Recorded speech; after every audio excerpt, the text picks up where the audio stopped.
যদি মদ খেয়ে মাতাল হয়ে মসজিদে নামাজ পড়তে আসে, আপনারা তারে জায়গা দেবেন?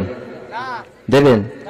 যেই লোকটা মদ খায় সেই লোকটাও মাতাল ব্যক্তিকে মসজিদে সাপোর্ট করবে না।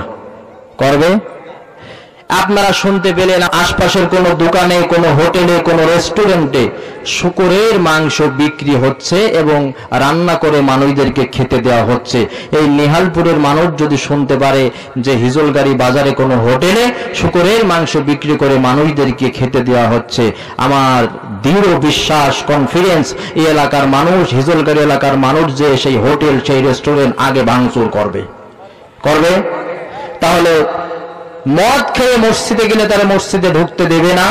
হোটেলে যদি শুকরের মাংস, কুত্তার মাংস, শিয়ালের মাংস বিক্রি হয় সেটা যেমন ভাঙচুর করবে, কারণ তারা সকলেই জানে মদ খাওয়া হারাম, এরপরে শুকরের মাংস, কুত্তার মাংস খাওয়া হারাম। একই কায়দায় তার চাইতে জঘন্য হারাম সুদ খাওয়া হারাম। সুদ খেলে আপন মাকে বিয়ে করা হয়, সুদ 1 টাকা সুদ খেলে 36 বার জেনা করার সমান গুনাহ তার আমলনামায় ওঠে।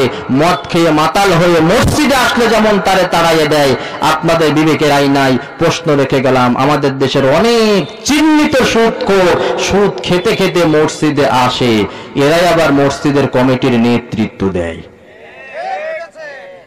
এদেরকে তাড়ান, তাড়ান, তাড়াতে সাহস পান না। এ জাতি সচেতন হন, বিবেককে জাগ্রত করুন।